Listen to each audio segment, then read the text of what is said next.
ദൈവത്തിന്റെ അതിപരിശുദ്ധമായ നാമം മഹത്വപ്പെടുമാറാകട്ടെ.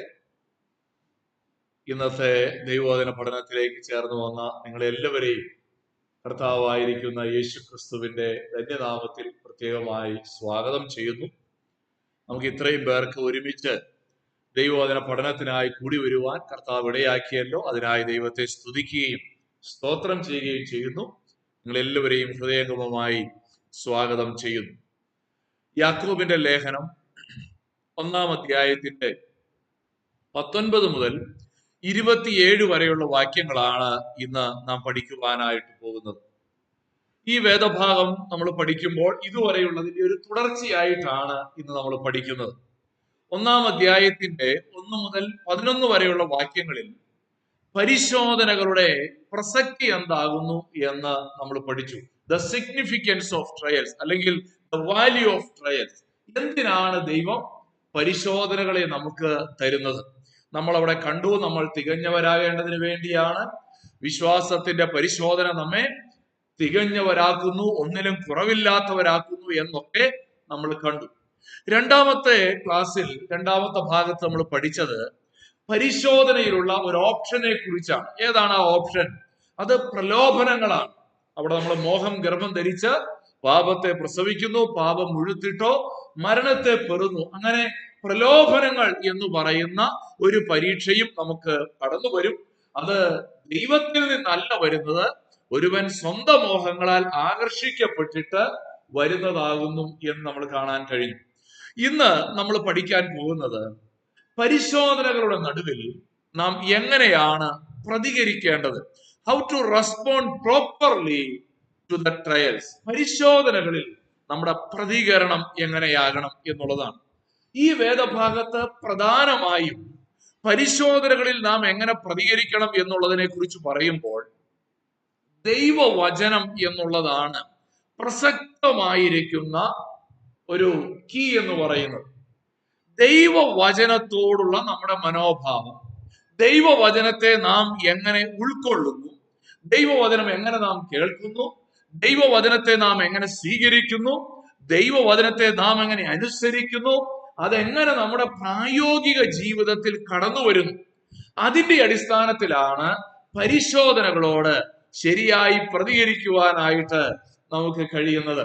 അതുകൊണ്ട് ഇന്ന് നമ്മൾ പഠിക്കാൻ പോകുന്നത് ദൈവവചനത്തോടുള്ള ശരിയായ പ്രതികരണമാണ്. പരിശോധനകളിൽ, പ്രലോഭനങ്ങളിലെ ശരിയായിരിക്കുന്ന പ്രതികരണം എന്നുള്ളത് നമുക്ക് കാണുവാനായിട്ട് കഴിയും. അതുകൊണ്ട് ഞാൻ ഈ വേദഭാഗത്തേക്ക് നിങ്ങളുടെ എല്ലാവരുടെയും ശ്രദ്ധയെ ക്ഷണിക്കുകയാണ്. എന്താണ് ആ പ്രതികരണം? ഈ വേദഭാഗം നമുക്ക് വിശദമായി ഒന്ന് പഠിക്കാം. 1-ാം അധ്യായം 19 മുതൽ 27 വരെയുള്ളതായ വാക്യങ്ങൾ. ഒന്നാമതായി ഈ വേദഭാഗം നമ്മളെ പഠിപ്പിക്കുന്നത് the attitude required toward the word. ദൈവവചനത്തോട് നമുക്കുണ്ടായിരിക്കേണ്ട മനോഭാവം എന്താണ്? ഇവിടെ 3 മനോഭാവങ്ങളെ കുറിച്ചാണ് പ്രധാനമായും യാക്കോബ് അപ്പോസ്തലൻ നമ്മെ പഠിപ്പിക്കുന്നത്. 19-ാം വാക്യത്തിൽ നാം ഇങ്ങനെ വായിക്കുന്നു: പ്രിയ സഹോദരന്മാരെ, നിങ്ങൾ അത് അറിയുന്നുവല്ലോ. വാസ്തവത്തിൽ ഇത് 19-ാമത്തെ വാക്യത്തിലാണ് വരുന്നതെങ്കിലും 18-ാം വാക്യത്തിന്റെ ഒരു അവസാനത്തെ സ്റ്റേറ്റ്മെന്റ് ആയിട്ടാണ് അത് വരുന്നത്. കാരണം അത് സൂചിപ്പിക്കുന്നത് 17ഉം 18ഉം വാക്യങ്ങളിൽ പറഞ്ഞ കാര്യം നിങ്ങൾക്ക് അറിയുന്നുവല്ലോ എന്ന് പറഞ്ഞ് ആ വിഷയം കൺക്ലൂഡ് ചെയ്യുകയാണ്. ഓക്കെ, ഇന്നത്തെ നമ്മുടെ ഈ 19 മുതലുള്ള വാക്യത്തിൽ വരുന്ന ഒരു കാര്യമല്ല യഥാർത്ഥത്തിൽ. അത് 18-ാം വാക്യത്തിന്റെ ഒരു കൺക്ലൂഷൻ ആയിട്ട് വരുന്ന, നിങ്ങൾക്ക് അത് അറിയാമല്ലോ എന്ന് പറഞ്ഞ് അവസാനിപ്പിച്ചതാണ്. ഇനി 19-ാം വാക്യത്തിലെ ഇന്നത്തെ നമ്മുടെ വിഷയം തുടങ്ങുന്നത് 2-ാമത്തെ ഭാഗം മുതലാണ്. അവിടെ പറയുകയാണ്: എന്നാൽ ഏതു മനുഷ്യനും കേൾപ്പാൻ വേഗതയും പറവാൻ താമസവും കോപത്തിന് താമസവുമുള്ളവൻ ആയിരിക്കട്ടെ. 3 മനോഭാവങ്ങളാണ് ആ വാക്യത്തിൽ പരാമർശിക്കപ്പെടുന്നത്. ഒന്നാമത്തെ മനോഭാവം എന്ന് പറയുന്നത് കേൾക്കാൻ വേഗതയുള്ളവരായിരിക്കുക എന്നുള്ളതാണ്. നമുക്കൊക്കെ കേൾക്കാനാണോ വേഗത, പറയാനാണോ പൊതുവെ വേഗത? നമ്മുടെ നാച്ചുറൽ ടെൻഡൻസി. എക്സെപ്ഷൻസ് ഉണ്ട്, ചില ആളുകൾ തിരിച്ചാണ്, എനിക്കും അറിയാതെ. ഇതിനകത്ത് ഇരിക്കുന്നവരിൽ തന്നെ കേൾക്കാൻ വേഗതയും പറയാൻ വളരെ താമസമുള്ളവരും ഒക്കെ ഉണ്ട്. അപ്പം ഇന്ന് ഞാൻ ഈ വിഷയത്തെ കുറിച്ച് ഒരാൾ ക്ലാസ് എടുക്കുന്നത് കേട്ടു. ഞാൻ മറ്റു ക്ലാസ്സുകളൊക്കെ ഞാൻ കേൾക്കും ഈ വിഷയത്തെ കുറിച്ച്. അപ്പം ഒരാൾ ക്ലാസ് എടുത്തപ്പോൾ പറയുകയാണ് 4 ടൈപ്പ് ആൾക്കാരുണ്ട്. ഒന്ന്, കേൾക്കാൻ വേഗതയുള്ളവര്, പറയാൻ താമസമുള്ളവർ. അതാണ് വേദപുസ്തകം പഠിപ്പിക്കുന്നത്. രണ്ടാമത്തെ കൂട്ടര് കേൾക്കാൻ വളരെ സാവധാനമാണ്, എന്ന് പറഞ്ഞാൽ കേൾക്കാനേ താല്പര്യമില്ല, വളരെ പതുക്കിയേ കേൾക്കുള്ളൂ, പക്ഷെ പറയാനും താമസമാണ്. അങ്ങനെ ഒരു കൂട്ടര്. മൂന്നാമത്തെ കൂട്ടരെന്ന് പറയുന്നത് കേൾക്കാൻ വേഗതയുണ്ട്, പക്ഷെ പറയാനും വേഗതയാണ്. കേൾക്കാനും വേഗത, പറയാനും. അപ്പൊ 3 കൂട്ടരായി. നാലാമത്തെ കൂട്ടരായിട്ട് പറയുന്നത് ഇപ്പൊ ഏതൊക്കെയാ പറഞ്ഞത്? ഞാൻ നോട്ട് ചെയ്ത് വെച്ചിട്ടില്ല. കേൾക്കാൻ വേഗത, പറയാൻ താമസം, വേദപുസ്തകത്തിൽ പറയുന്നത്. 2, കേൾക്കാൻ താമസം, പറയാൻ. നിങ്ങൾ കൺഫ്യൂസ് ചെയ്തു.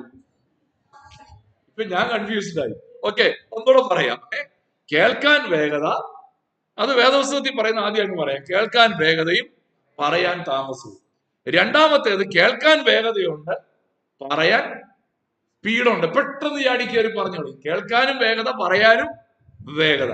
മൂന്നാമത്തെ കൂട്ടര് കേൾക്കാൻ താമസം. കേൾക്കാൻ ഒരു താല്പര്യവും ഇല്ല, പറയാനും താമസം, രണ്ടും താമസമായിട്ടുള്ള. നാലാമത്തെ കൂട്ടർ എന്ന് പറയുന്നത് കേൾക്കാൻ താമസം, പറയാൻ വേഗത. ഇങ്ങനെ 4 കൂട്ടർ. നമ്മൾ ഇതിൽ ഏത് കാറ്റഗറി വരുന്നതാണ് നല്ലത്? അതാണ് ഇവിടെ പറയുന്നത്.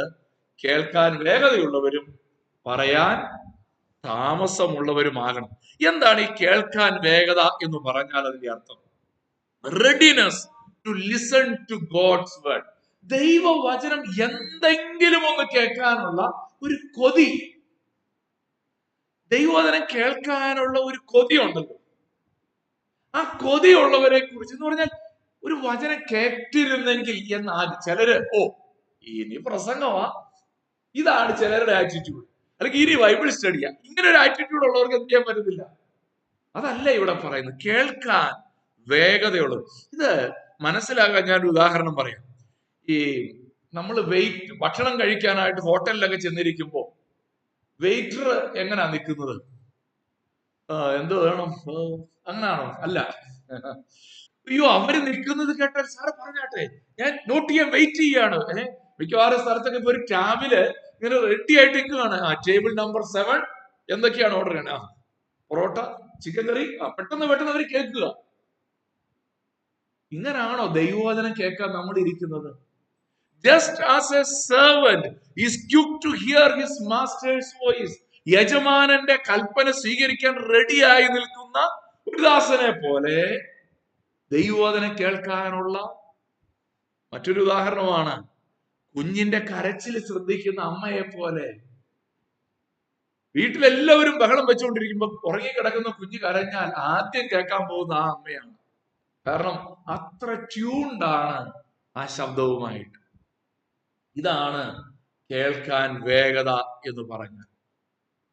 പ്രിയപ്പെട്ട ദൈവമക്കളെ, ദൈവവചനത്തോട് നമുക്ക് അങ്ങനെ ഒരു ക്വിക്ക് റെസ്പോൺസ് ഉണ്ട്, അല്ലെങ്കിൽ readiness to listen to God's word. ദാവീദിന്റെ ജീവിതത്തിൽ ഒരു ഉദാഹരണമാണ്. ഞാനത് ഇന്ന് വായിച്ചപ്പോൾ എനിക്കത് ഭയങ്കര ഒരു ഇൻസൈറ്റ് ആയിട്ട് എനിക്ക് ഫീൽ ചെയ്തു, ഈ എക്സാമ്പിൾ ചേർത്ത് വെക്കുമ്പോൾ. എന്ന് പറഞ്ഞാൽ 2 ശമൂവേൽ 23-ാം അധ്യായത്തിൽ ഈ ശമൂവേലും ദാവീദും ഫെലിസ്തീനും ഒക്കെ ആയിട്ട് യുദ്ധം നടക്കുകയാണ്. അപ്പൊ യുദ്ധമൊക്കെ കഴിഞ്ഞു. യുദ്ധം കഴിഞ്ഞപ്പോഴത്തേക്കും ദാവീദ് അങ്ങ് ക്ഷീണിച്ചു, തളർന്നു കഴിഞ്ഞപ്പോ ദാവീദ് പറയുന്ന ഒരു വാക്യം 15-ാം വാക്യമാണ്: ബേത്ലഹേം പട്ടണത്തിലെ കിണറ്റിൽ നിന്ന് വെള്ളം എനിക്ക് കുടിപ്പാൻ ആർ കൊണ്ടുവന്ന് തരുമെന്ന് ദാവീദ് ആർത്തി പൂണ്ട് പറഞ്ഞു. കൽപ്പനയല്ല, ദാസന്മാരോട് സേവകരോട് കൽപ്പനയല്ല എനിക്ക് കുടിക്കാൻ വെള്ളം കൊണ്ടുവരാം. കാരണം രാജാവ് കൽപ്പിച്ചതുപോലുമല്ല, ഒരു ആത്മകഥം പോലെ പറയാം, ഇച്ചിരി കുടിക്കാൻ വെള്ളം കിട്ടിയിരുന്നെങ്കിൽ. എവിടെ വെള്ളം ഉള്ളതെന്നറിയാം? ബേത്ലഹേം പട്ടണ വാതിക്കലെ കിണർ. ഇത് ദാവീദ് ഒരു ആത്മകഥം പോലെ പറഞ്ഞതേ ഉള്ളൂ. അവിടെ എഴുതിയിരിക്കുകയാണ് 16-ാം വാക്യത്തിൽ: 3 വീരന്മാർ ഫെലിസ്ത്യരുടെ പാളയത്തിൽ കൂടി കടന്ന് ബേത്ലഹേം പട്ടണത്തിലെ കിണറ്റിൽ നിന്ന് വെള്ളം കോരി ദാവീദിന്റെ അടുത്ത് കൊണ്ടുവന്നു. ദാവീദ് കൽപ്പിച്ചതല്ല, പക്ഷേ കേൾക്കാൻ ചെവിയുള്ളവൻ എന്ത് ചെയ്യുമെന്നറിയാവോ? കേൾക്കും. ഇതാണ് ദൈവവചനത്തോട് നമുക്കുണ്ടായിരിക്കേണ്ട മനോഭാവം. പക്ഷെ ദാവീദിനത് കുടിക്കാൻ തോന്നിയില്ല. കാരണം ഇവര് ഫെലിസ്ത്യരുടെ പാളയത്തിനകത്തൂടെ ജീവൻ പണയം വെച്ചാ പോയത്. അതുകൊണ്ട് ദാവീദ് ആ വെള്ളം കുടിക്കാൻ തയ്യാറായില്ല. പക്ഷെ അവരുടെ ആ റെഡിനെസ് ടു ലിസൺ, അത് ദാവീദ് ആത്മകഥം പറഞ്ഞതാണെങ്കിലും അല്ലേ, നമ്മൾ ഈ ഭാര്യ ഭർത്താക്കന്മാര് ശ്രദ്ധിച്ചറിയാം, നല്ല സിങ്ക് ആയിട്ടുള്ള ഭാര്യ ഭർത്താക്കന്മാർ ഒന്ന് നോക്കിയാൽ മതി, ആ നോട്ടത്തിന്റെ അർത്ഥം മെസ്സേജ് കൺവേ ചെയ്യും. ഞാൻ ഈ സ്റ്റേജിൽ ഇരിക്കുകയും ജിബി ഇവിടെ എപ്പോഴും ഇരിക്കുക. ജിബി ഇടയ്ക്കിടയ്ക്ക് ഇങ്ങനെ കണ്ണുകൊണ്ട് എന്തെങ്കിലും കാണുമ്പോഴേക്കും ഞാൻ ഊഹിക്കാൻ തുടങ്ങും ഇത് എന്തായിരിക്കും എന്നുള്ളത്. അകലെ ഇരുന്ന പക്ഷെ പലപ്പോഴും മനസ്സിലാകും. ഞാൻ പറയുന്നത് ദൈവവചനത്തോട് നമുക്കുണ്ടായിരിക്കേണ്ട ആ readiness to listen to God's word. ഇവിടെ ആത്മീയ വളർച്ചയുടെ സ്റ്റാർട്ടിംഗ് പോയിന്റ് എവിടാണ്? The beginning of spiritual growth is receptivity to the word of God. ദൈവവചനം.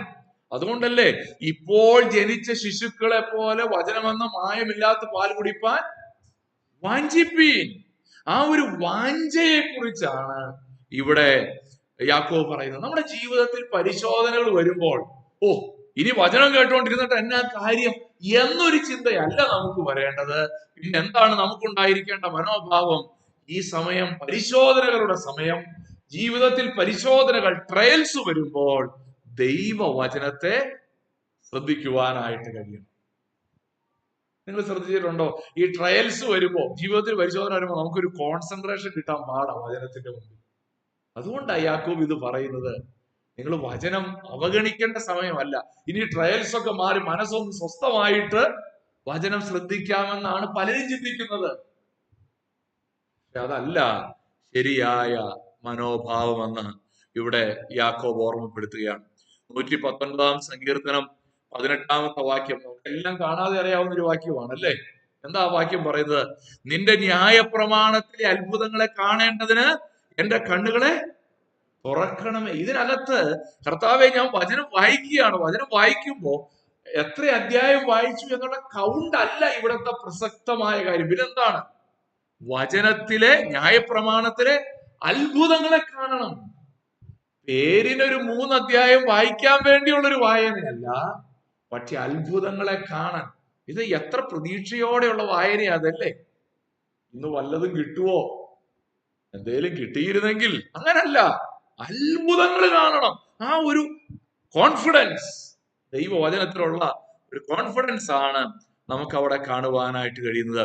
ഈ ലൂക്കോസിന്റെ സുവിശേഷം 8-ാം അധ്യായം 15-ാമത്തെ വാക്യത്തിൽ നല്ല മണ്ണിലുള്ളതോ എന്ന് പറഞ്ഞിട്ട് പറയുന്നുണ്ട്, വചനം കേട്ട് ഗുണമുള്ള നല്ല ഹൃദയത്തിൽ സംഗ്രഹിച്ച് ക്ഷമയോടെ ഫലം എന്ന് പറഞ്ഞാൽ ആ ഹൃദയത്തെയാണ് അവിടെ ചൂണ്ടിക്കാണിക്കുന്നത്. ദൈവവചനം സ്വീകരിക്കാൻ ഒരുക്കപ്പെട്ടിരിക്കുന്ന, തയ്യാറായിട്ടുള്ള ഒരു ഹൃദയം, അഥവാ ഈ ടീച്ചബിൾ സ്പിരിറ്റ്. നമുക്ക് എല്ലാവർക്കും അറിയാവുന്ന ഒരു വാക്കാണ് അല്ലെ, ടീച്ചബിൾ സ്പിരിറ്റ്. ചില ആൾക്കാർക്ക് എന്തെങ്കിലും പറഞ്ഞു കൊടുക്കാൻ തുടങ്ങുമ്പോഴേ അവര് ഞങ്ങൾ തൃപ്തരായി ഇരിക്കുക, ഇനി ഒന്നും വിളമ്പണ്ടാന്നുള്ളൊരു ആറ്റിറ്റ്യൂഡാ അല്ലേ? അല്ലേ? ചില ആൾക്കാർ നമ്മുടെ വീട്ടിൽ വന്നാൽ ഭക്ഷണം വിളമ്പാൻ തുടങ്ങുമ്പോ അവര് വേണ്ട, ഇത് വേണ്ട എന്ന് പറഞ്ഞ വിളമ്പുന്ന നിങ്ങൾക്ക് എന്തോ തോന്നും? ഇങ്ങേരെങ്ങാണ്ട് അടുത്ത ഹോട്ടലിൽ നിന്ന് പൊറോട്ടയും ബീഫും കഴിച്ച് വയറ് നിറച്ചേച്ച് നമ്മുടെ വീട്ടിലൊന്ന് വന്നേക്കുക. അത് ചിലപ്പോ നമുക്ക് അത് സ്വീകരിക്കാൻ തയ്യാറല്ലാത്തതുപോലെ എന്നതുപോലെയാണ് ഒരു ടീച്ചബിൾ സ്പിരിറ്റ് ഇല്ലാത്ത ആൾക്കാർ. ഞങ്ങൾക്കറിയാവുന്ന ഒരാളുണ്ട്. അദ്ദേഹം ഈ വീട്ടിലൊക്കെ വന്നു കഴിഞ്ഞാൽ ഒരു ചായയും ഒരു കേക്കും ആ കൊടുത്തതെന്നുണ്ടെങ്കിൽ ആ കേക്കിൽ നിന്ന് നുള്ളി എടുത്ത് കഴിക്കുന്നത് കണ്ടാൽ തോന്നും അത് എത്ര ചെറുതായിട്ട് നുള്ളുവെന്ന് കണ്ടു കഴിഞ്ഞാൽ ഇങ്ങനെ കൊടുക്കണ്ടായിരുന്നു തോന്നും. കാരണം എടുത്തില്ല എന്ന് നമ്മൾ പറയരുതല്ലോ എന്ന് ഓർത്തുനിന്ന് നുള്ളി എടുക്കും. നുള്ളുക എന്ന് പറഞ്ഞാൽ എത്ര കിട്ടും? ഈ വിരലിനിടയ്ക്ക് കയറുന്ന അത്രയും മാത്രം, ഒരു കഷണമല്ല, നുള്ളി എടുക്കും. ഞാൻ പറഞ്ഞത് അങ്ങനെയുള്ള ഒരാൾക്ക് നമുക്ക് പിന്നെ ഇനി ഒന്നും ഉണ്ടാക്കാൻ പോലും തോന്നത്തില്ല. ഡയബറ്റിക് അല്ല, ഏത് ഭക്ഷണം കൊടുത്താലും അങ്ങനെ. ഞാൻ കേൾക്കുന്ന ഒരു ഉദാഹരണം പറഞ്ഞതേ ഉള്ളൂ. എല്ലാ ഭക്ഷണത്തോടും ഞാൻ പറഞ്ഞത്, നമുക്ക് ദൈവവചനത്തിന്റെ മുമ്പിലും അങ്ങനത്തെ ദൈവവചനം കേൾക്കാനിരിക്കുമ്പോൾ ഇത്രയും വലിയ പ്രസംഗത്തിന്റെ ഒക്കെ കാര്യമുണ്ടോ? ഒരു 5 മിനിറ്റ് എന്തെങ്കിലും ഒന്ന് പറഞ്ഞാൽ പോരെ എന്നാണ് ചിലരുടെ മനോഭാവം. അതല്ല പരിശോധനകളുടെ നടുവിൽ നമുക്കുണ്ടാകേണ്ട മനോഭാവം. രണ്ടാമത്തേത് സ്ലോ ടു സ്പീക്ക്. എന്താണ് ഇവിടെ ഈ പറയാൻ താമസം എന്നുള്ളത് കൊണ്ട് ഇവിടെ ഉദ്ദേശിക്കുന്നത് കെയർലെസ് ആയി നമ്മള് വാക്കുകൾ ഉപയോഗിക്കാതിരിക്കുക. എൻ്റെ ഒരു സ്നേഹിതൻ ഒരച്ഛൻ പറഞ്ഞ ഒരു സ്റ്റേറ്റ്മെന്റ് ആണ്, taste before you spit the words. Moncy അച്ഛൻ പറഞ്ഞു, taste the words before you spit it. നിങ്ങള് നമ്മുടെ വായിൽ നിന്ന് വാക്ക് പുറത്തു വരുന്നതിന് മുമ്പ് എന്ത് ചെയ്യണം? രുചി നോക്കണം, ആ വാക്കിന്റെ രുചി നോക്കണം. അത് ഞാൻ വളരെ ടച്ചിങ് ആയ ഒരു സ്റ്റേറ്റ്മെന്റ് ആയിട്ട് എൻ്റെ ഹൃദയത്തിൽ ഏറ്റെടുത്തൊരു കാര്യമാണ്. നമ്മളൊരു എപ്പോഴും എളുപ്പമല്ല, പക്ഷേ വളരെ പ്രായോഗികമായിരിക്കുന്ന ഒരു പ്രസ്താവനയാണ്. നമ്മള് കെയർലെസ് ആയി പറയുന്ന പല വാക്കുകളും വെളിപ്പെടുത്തുന്നത് നമ്മുടെ നിഗള മനോഭാവത്തെയും ക്ഷമയില്ലാത്ത മനോഭാവത്തെയുമാണ്. ഞാൻ ഇത് പറയുമ്പോൾ ഞാൻ ഈ എല്ലാത്തിനും ഇച്ചിരി തിരക്ക് കൂട്ടുന്ന ഒരാളാണ്. എൻ്റെ പേഴ്സണൽ ക്യാരക്ടറാണ് ഞാൻ പറയുന്നത്. രാവിലെ എവിടെയെങ്കിലും പോകണം എന്നുണ്ടെങ്കിൽ ഞാൻ തിരക്ക് പിടിക്കും, വേഗം ഇറങ്ങണം. ഞാൻ ഇപ്പൊ ഞാൻ ഇവിടുന്ന് ഇറങ്ങിയെന്ന് കരുതുക, ഇന്നിപ്പം ജിബിക്ക് എറണാകുളത്തിന് പോകണമായിരുന്നു. ഞാൻ രാവിലെ ഇവിടുന്ന് എനിക്ക് കോതമംഗലം പോകണമായിരുന്നു, ഞാൻ പോയി. അപ്പൊ ഞാൻ ഇവിടുന്ന് ഇറങ്ങി കുറച്ച് കഴിയുമ്പോൾ ജിബിനെ വിളിച്ചു, ഇറങ്ങിയോന്ന് അറിയാൻ. അപ്പൊ ജിബി പറഞ്ഞു, ഇപ്പോഴേ ഇറങ്ങേണ്ട കാര്യമുണ്ടോ? അപ്പൊ എന്റെ വാക്ക് എപ്പോഴും എന്താണ്? ഇംപേഷ്യൻസ് റിവീൽ ചെയ്യുന്ന, തിരക്ക് പിടിപ്പിക്കുന്ന വാക്കുകളാണ്. അത് ഞങ്ങൾക്ക് പാരമ്പര്യമായിട്ട് കിട്ടിയൊരു സ്വത്തും കൂടെയാണ്. എന്നാലും ഞാൻ പറയുകയാണ്, അപ്പൊ ഈ തിരക്ക് പിടിപ്പിക്കുന്ന, അപ്പൊ ഞാൻ എപ്പോഴും വിചാരിക്കും അതെന്റെ ഇംപേഷ്യൻസ് ആണല്ലോ റിവീൽ ചെയ്യുന്നത് എന്ന്. ഞാൻ ഇന്ന് പകലും കൂടെ ഇത് ധ്യാനിച്ചപ്പോ ഞാനത് ഓർക്കാനായിട്ട് ഇടയായി തീർന്നു. അതുകൊണ്ടാണ് സദൃശവാക്യങ്ങൾ 10:19 പറയുന്നത്, വാക്ക് പെരുകിയാൽ ലംഘനം ഇല്ലാതിരിക്കുകയില്ല. നമ്മൾ കൂടുതൽ സംസാരിച്ചാൽ എന്തായാലും വാക്കിലും അല്ലേ ലംഘനം വരും. നമ്മള് പറയാത്ത വാക്കിനെ കുറിച്ച് അനുദപിക്കുന്ന പോലാണോ പറഞ്ഞുപോയ വാക്കിനെ കുറിച്ച് അനുദപിക്കുന്നത്? രണ്ടല്ലേ. പറഞ്ഞുപോയത് നമുക്ക് പലപ്പോഴും തോന്നാറുണ്ട്, പറയണ്ടായിരുന്നു. പക്ഷെ പറയാതിരുന്ന വാക്കിനെ കുറിച്ച് നമുക്ക് അതുപോലെ ഒരു പശ്ചാത്താപം തോന്നിയിട്ടില്ല. ചിലപ്പോൾ തോന്നിയിട്ടുണ്ട്, അതും കൂടെ പറയണമായിരുന്നു, പക്ഷെ അത് വേണമെങ്കിൽ പിന്നെ ആണേലും പറയാം അല്ലേ. പക്ഷേ പറഞ്ഞു പോയത് പറയാതിരിക്കാൻ ഇനി നമുക്ക് ഒരിക്കലും പറ്റത്തില്ല. അതുകൊണ്ടാ വാക്കു പെരുകിയാൽ ലംഘനം ഇല്ലാതിരിക്കയില്ല. അതരങ്ങളെ അടക്കുന്നവനോ ബുദ്ധിമാൻ. സദൃശവാക്യങ്ങൾ 17:27 പറയുന്നു, വാക്ക് അടക്കി വെക്കുന്നവൻ പരിജ്ഞാനമുള്ളവൻ ശാന്തമാനസൻ. എന്ന് പറഞ്ഞാൽ പരിശോധനകൾ നമ്മുടെ ജീവിതത്തിൽ വരുമ്പോ നമ്മൾ തിടുക്കപ്പെട്ട് സംസാരിക്കുകയല്ല വേണ്ടത്. കേൾക്കാൻ വേഗതയുണ്ടാകണം, പക്ഷേ സംസാരിക്കാൻ വളരെ സാവധാനം, കുറച്ച് സമയമെടുത്ത് മാത്രം എന്ത് ചെയ്താൽ മതി? സംസാരിച്ചാൽ മതി. ഒരു ദൈവദാസൻ പറഞ്ഞ പോലെ, listening is greater than arguing. കേൾക്കുന്നതാണ് കൂടുതൽ ശ്രേഷ്ഠമായിരിക്കുന്ന ഒരു കാര്യം. ഇതാണ് ഒരു പക്വതയുള്ള വിശ്വാസിയുടെ അടയാളം എന്ന് പറയുന്നത്. A mature believer listens before responding. മൂന്നാമത്തെ മനോഭാവം, അത് അവിടെ പറയുന്നു, കോപത്തിന് താമസമുള്ളവൻ. ഞാൻ ചോദിക്കട്ടെ, ഇവിടെ എന്താ ഈ കോപത്തിന് താമസമുള്ളവൻ എന്ന് പറയുന്നത്? ഇവിടെ യാക്കോബ് അപ്പോസ്തലൻ പറയുന്നത്, നമ്മുടെ ജീവിതത്തിൽ പരിശോധനകൾ വരുമ്പോൾ നമുക്ക് ദൈവത്തോട് ദേഷ്യം വരാൻ സാധ്യതയുണ്ട്. വരുമോ? എന്നാലും നമ്മൾ അതങ്ങനെ ഒന്നും സമ്മതിക്കാറില്ല. നമുക്ക് ദൈവത്തോടൊരു പിറുപിറുപ്പും ദൈവത്തോടൊരു പരാതി, ചിലപ്പോ നമുക്ക് തോന്നും, ദൈവം ഉണ്ടോ? ഉണ്ടെങ്കിൽ എനിക്ക് ഇങ്ങനെ വരുമോ? ഇത് പരിശോധനകളിൽ നമുക്കുണ്ടാകുന്ന കോപത്തിന്റെ ഒരു എക്സ്പ്രഷനാണ്. എന്റെ ഒരു സ്നേഹിതൻ, അദ്ദേഹത്തിന് വലിയ സാമ്പത്തിക പ്രതിസന്ധിയൊക്കെ വന്നു. അപ്പൊ അദ്ദേഹം ഇപ്പോ ഈ ഇടയായിട്ട് പറയുന്നത്, ദൈവമൊന്നും ഇല്ല എന്നുള്ളൊരു സ്റ്റാൻഡിലേക്ക് അദ്ദേഹം പതുക്കെ മാറിയിട്ടുണ്ട്. അത് അദ്ദേഹത്തിന്റെ ആ പരിമിതിയിൽ നിന്നോടുള്ള ഫ്രസ്ട്രേഷനാണ്. പക്ഷെ അത് അദ്ദേഹത്തിന്റെ ഹൃദയത്തിലെ കോപത്തിന്റെ ഒരു വെളിപ്പാടാണ്. അതുകൊണ്ടാണ് 20-ാം വാക്യത്തിൽ പറയുന്നത്, മനുഷ്യന്റെ കോപം ദൈവത്തിന്റെ നീതിയെ പ്രവർത്തിക്കുന്നില്ല. നമ്മൾ എന്തിനാ ദേഷ്യപ്പെടുന്നത്? നമ്മൾ മനുഷ്യനോട് ദേഷ്യപ്പെടും.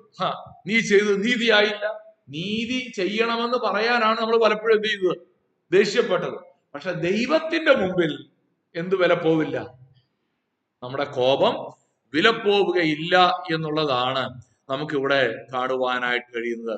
ഒരു ഭക്തൻ പറഞ്ഞതുപോലെ, the difficulties of life are intended to make us better, not bitter. നമ്മുടെ ജീവിതത്തിലെ പ്രതികൂലങ്ങളും പ്രതിസന്ധികളും ഒക്കെ നമ്മളെ കൈപ്പുള്ളവരാക്കാനല്ല ദൈവം നമുക്ക് തന്നത്. പിന്നെ എന്തിനു വേണ്ടിയാണ്? നമ്മളെ ഒന്നാമത്തെ ക്ലാസ്സിൽ കണ്ടതുപോലെ നമ്മളെ തികഞ്ഞവരാക്കാൻ, ഒന്നിലും കുറവില്ലാത്തവരാക്കാൻ, നാം വിശ്വാസത്തിൽ സ്ഥിരതയുള്ളവരാകാൻ ദൈവവചനം നമ്മളെ ഓർമ്മപ്പെടുത്തുകയാണ്. അതുകൊണ്ട് പരിശോധനകൾ നമ്മളെ കൈപ്പുള്ളവരാക്കുകയല്ല, നേരെ മറിച്ച് നമ്മളെ കുറച്ചുകൂടെ ശ്രേഷ്ഠരാക്കി മാറ്റുകയാണ്. നമ്മൾ ഇറിറ്റേറ്റഡ് ആവുകയല്ല. Trial should lead us to submission, not irritation. നമ്മൾ ഇറിറ്റേറ്റഡ് ആവും. അല്ലേ? ജീവിതത്തിൽ ഒത്തിരി പരിശോധനകളൊക്കെ വരുമ്പോൾ, സാമ്പത്തിക ബുദ്ധിമുട്ടുകൾ വരുമ്പോൾ, രോഗങ്ങൾ വരുമ്പോൾ, പ്രതിസന്ധികൾ വരുമ്പോഴൊക്കെ നമ്മൾ പെട്ടെന്ന് ഇറിറ്റേറ്റഡ് ആകാൻ സാധ്യതയുണ്ട്. എന്നാൽ ഇതൊക്കെ കോപത്തിന് താമസമുള്ളവനായിരിക്കുവാനാണ് ദൈവവചനം പറയുന്നത്. ഈ പത്രോസ് അപ്പോസ്തലനെ പരിശോധിച്ചാൽ ഇന്ന് നമ്മൾ പഠിച്ച ഈ 3 മനോഭാവങ്ങൾക്കും തിരിച്ചുള്ള ഒരു സ്വഭാവമാണ്. ഏതാ 3 സ്വഭാവം? കേൾപ്പാൻ വേഗത, പറവാൻ താമസം, കോപത്തിന് താമസം. പക്ഷെ പത്രോസ് എങ്ങനായിരുന്നു? യേശു പറഞ്ഞു, നിങ്ങൾ എല്ലാവരും ഇടറിപ്പോകും. പത്രോസ് പറഞ്ഞു, ആരൊക്കെ ഇടറിയാലും ഞാൻ ഇടറുകയില്ല. കേൾക്കാനുള്ള ക്ഷമയില്ല, ചാടിക്കേറി പറഞ്ഞു, ആരൊക്കെ ഇടറിയാലും ഞാൻ ഇടറുകയില്ല. യേശുവിനെ പിടിക്കാൻ വന്ന വഴി വാളൂരി ഒരൊറ്റ വെട്ടു കൊടുത്തു. കോപത്തിനും നല്ല സ്പീഡായിരുന്നു. കർത്താവ് പറഞ്ഞു, വാളൂരി പുറയിലിടാൻ. പ്രിയപ്പെട്ടവരെ, ഇത് ദൈവവചനത്തിന്റെ ഒരു ഓർമ്മപ്പെടുത്തലാണ്. ദീർഘക്ഷമയുള്ളവൻ, സദൃശവാക്യങ്ങൾ 14:29, ദീർഘക്ഷമയുള്ളവൻ മഹാബുദ്ധിമാൻ, മുൻകോപിയോ ഭോഷത്വം ഉയർത്തുന്നു. അപ്പോ ഇത് പറയുമ്പോ തന്നെ ഒരു കാര്യം, ഈ കോപം എന്ന് പറയുന്നത് നമ്മൾ എപ്പോഴും നെഗറ്റീവ് ക്യാരക്ടറിസ്റ്റിക് ആയിട്ടാണ് അവതരിപ്പിക്കുന്നത്, അല്ലേ? പക്ഷെ വേദപുസ്തകം നമ്മൾ പരിശോധിച്ചാൽ അങ്ങനെയല്ല. എഫേസ്യർ 4:26 വായിക്കുമ്പോൾ, കോപിപ്പീൻ പാപം ചെയ്യരുത് എന്ന് പറഞ്ഞാൽ കോപിക്കരുതെന്നല്ല, കോപിക്കാൻ ദൈവവചനം നമ്മളെ അനുവദിക്കുന്നുണ്ട്. കോപിക്കാൻ ദൈവവചനം നമ്മളെ അനുവദിക്കുന്നുണ്ട്. പക്ഷേ ആ കോപം എന്താകരുത്? പാപമായിട്ട് മാറരുത്. Temper is such a valuable thing, it is a shame to lose it. ചിലരെ കുറിച്ച് നമ്മൾ പറയല്ലോ, വായിൽ കോലിട്ട് കുത്തിയാലും. അങ്ങനെയുള്ള ചില ആൾക്കാരുണ്ട്. പലപ്പോഴും അവര് പ്രയോജനപ്പെടുകയില്ല. അപ്പം അത് ഒന്ന് ഓർത്ത് നോക്കിയാൽ മനസ്സിലാകും. The person who cannot get angry at sin does not have much strength to fight it. ഈ പാപം, ഒരു സ്ഥലത്ത് പാപം കാണുമ്പോൾ നമുക്ക് ആ പാപത്തോടൊരു കോപം വരുന്നില്ലെങ്കിൽ അതിന്റെ അർത്ഥം ആ വ്യക്തിയുടെ ജീവിതത്തിലും ആ പാപം വരാൻ, അല്ലെങ്കിൽ ആ പാപത്തോട് എതിർത്ത് നിൽക്കാൻ ആ വ്യക്തിക്ക് ശക്തിയില്ല എന്നാണ്.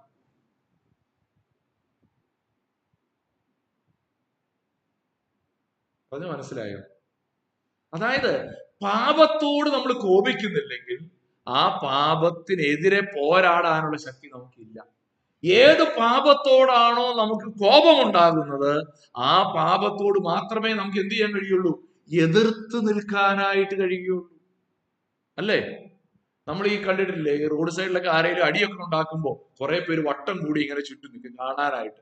അവർക്ക് ഒരു വികാരം, സന്തോഷമേ ഉള്ളൂ. അടി പെട്ടെന്ന് തീരല്ലേ, കുറച്ചുകൂടെ മുന്നോട്ട് പോട്ടെ.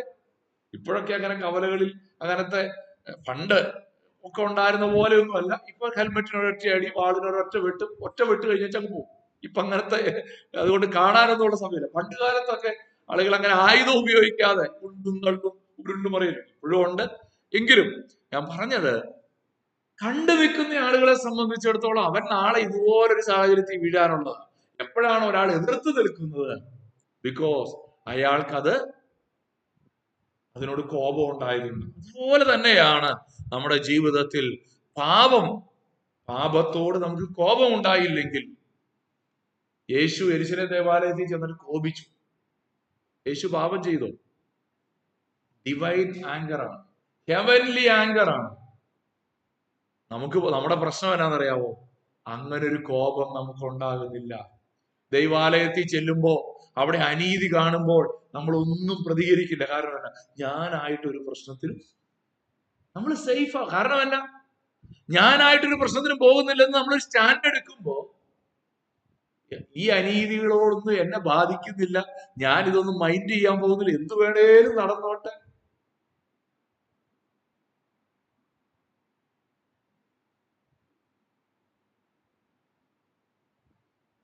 ഈ അടുത്തിടയ്ക്ക് എന്നെ വളരെ വിഷമിപ്പിച്ച ഒരു സ്റ്റേറ്റ്മെന്റ് ഒരു ദൈവദാസൻ പറഞ്ഞു. എനിക്കത് വളരെ പ്രയാസം തോന്നി. എന്നോടല്ല, എന്നെ കുറിച്ചല്ല.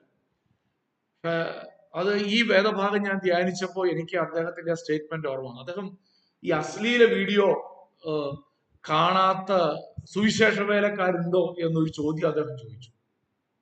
കാരണം അതിൽ അദ്ദേഹം പറഞ്ഞത്, അദ്ദേഹത്തിന്റെ ഒരു സ്നേഹിതൻ മൊബൈൽ റിപ്പയറിംഗ് ഷോപ്പിൽ ജോലി ചെയ്യുന്നുണ്ട്.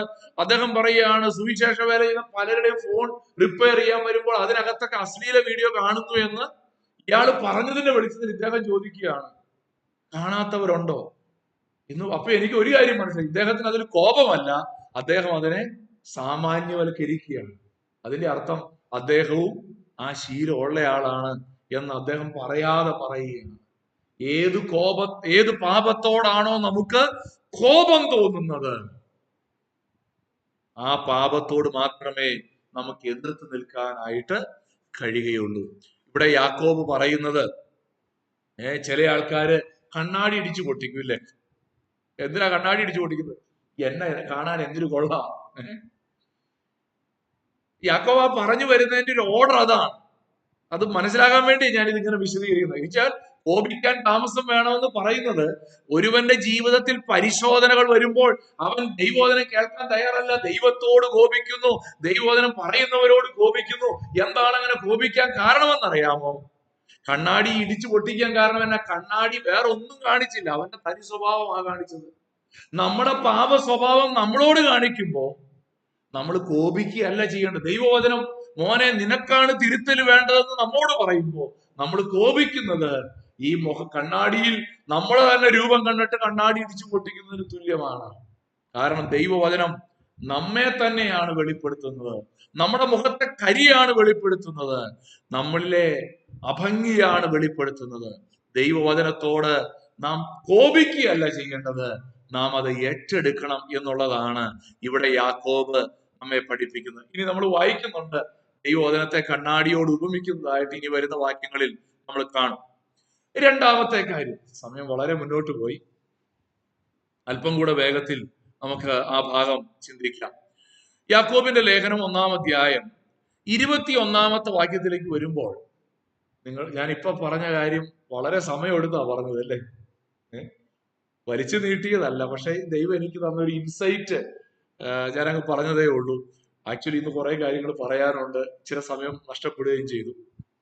വേഗത്തിൽ മുന്നോട്ട് പോകാം. The acceptance required of the word. ദൈവവചനത്തെ നാം എന്ത് ചെയ്യണം? കൈക്കൊള്ളണം.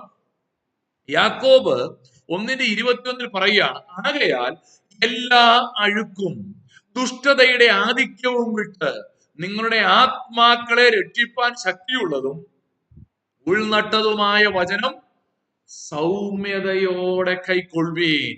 ഇവിടെ വചനത്തെ കൈക്കൊള്ളുന്നതിനെ കുറിച്ചാണ് ഇവിടെ പറയുന്നത്. ഈ വചനം കൈക്കൊള്ളുമ്പോൾ നമ്മൾ ശ്രദ്ധിക്കേണ്ട ഒരു കാര്യമുണ്ട്. വചനം സ്വീകരിക്കുന്ന ആ മണ്ണുണ്ടല്ലോ, അത് ആദ്യം പ്രിപ്പയർഡ് ആകണം. അതിനു വേണ്ടിയാണ് അവിടെ പറയുന്നത്, എല്ലാ അഴുക്കും ദുഷ്ടതയുടെ ആധിക്യവും വിട്ട്. അപ്പോ വചനത്തെ കൈക്കൊള്ളുന്നതിന് മുമ്പ് എന്ത് സംഭവിക്കണം? Remove spiritual impurities. അഴുക്ക്, ദുഷ്ടതയുടെ ആധിക്യം, ഇതെല്ലാം ഇതെല്ലാം ഉള്ളിൽ വെച്ച് വചനം ഏറ്റെടുക്കാൻ പറ്റുമോ? വചനം കൈക്കൊള്ളാൻ പറ്റുമോ? ഇവിടെ എല്ലാ അഴുക്കും, ഇവിടെ അഴുക്കെന്നുള്ള വാക്കുകൾ കൊണ്ട് ഉദ്ദേശിക്കുന്നത് ഈ പരിശോധനകളുടെ നടുവിലുള്ള ദൈവഹിതത്തെ, all kinds of unclean behavior that lies outside the will of God. ദൈവഹിതത്തിന് പുറത്തുള്ള എല്ലാ അശുദ്ധമായ പെരുമാറ്റങ്ങളും. അതാണ് നമ്മൾ ഇച്ചിരി മുമ്പ് പറഞ്ഞ കോപം.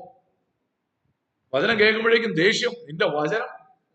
അങ്ങനെ ആരെങ്കിലും ഒരാൾ പറയുന്നുണ്ടെങ്കിൽ അത് വിട്ടേച്ച് വേണം.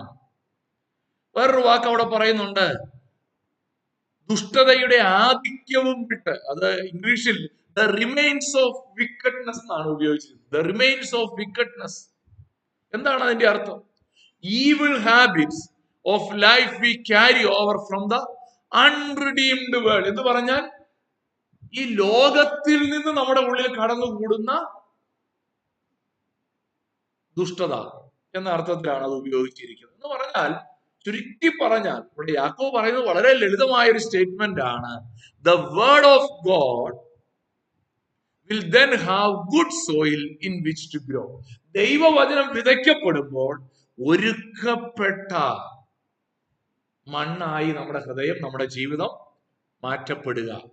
ഈ ഒരുക്കപ്പെട്ട മണ്ണായി നമ്മുടെ ഹൃദയം മാറ്റപ്പെടാതെ വചനത്തെ കൈക്കൊള്ളരുത് എന്നുള്ളതാണ് നമുക്കിവിടെ കാണുവാനായിട്ട് കഴിയുന്നത്. 17-ാം സങ്കീർത്തനം 4-ാം വാക്യത്തിൽ നമ്മൾ വായിക്കുന്നു, മനുഷ്യരുടെ പ്രവർത്തികളെ കണ്ടിട്ട് ഞാൻ നിന്റെ ആദരങ്ങളുടെ വചനത്താൽ നിഷ്ഠൂരന്റെ പാതകളെ സൂക്ഷിച്ചൊഴിഞ്ഞിരിക്കുന്നു. എങ്ങനെയാണ് നിഷ്ഠൂരന്റെ പാതകളെ സൂക്ഷിച്ചൊഴിഞ്ഞത്? നിന്റെ ആദരങ്ങളുടെ വചനത്താൽ. അപ്പോൾ ഈ ഉള്ളിലുള്ള അഴുക്കും ദുഷ്ടതയുടെ ആധിക്യവും ഒക്കെ വിട്ടൊഴിഞ്ഞ് വചനത്തെ കൈക്കൊള്ളുന്നതിലൂടെയാണ് നമുക്ക് എന്ത് ചെയ്യാൻ കഴിയുന്നത്? ഈ പാപത്തിന്റെ വഴികളെ വിട്ടുമാറുവാനായിട്ട് കഴിയുന്നു. വേറൊരു രീതിയിൽ പറഞ്ഞാൽ, പാപം ദൈവവചനത്തെ ശരിയായി ഉൾക്കൊള്ളുന്നതിന് നമ്മളെ തടയും.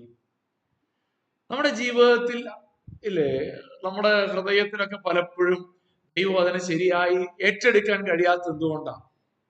ദൈവദാസൻ എത്ര പ്രാവശ്യം ക്ഷമിക്കണം എന്ന് പറഞ്ഞാലും നമ്മുടെ ഉള്ളിൽ പകയും പിണക്കവും നിറഞ്ഞിരുന്നാൽ നമുക്ക് ആ വചനം ഏറ്റെടുക്കാൻ കഴിയും? നമ്മൾ വിചാരിക്കും, ഞാനൊരിക്കൽ ഒരാളോട്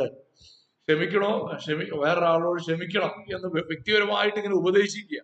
അപ്പൊ എന്നോട് പറയാ, അത് അച്ഛൻ ചെറുപ്പക്കാരനായതുകൊണ്ട് തോന്നുന്ന.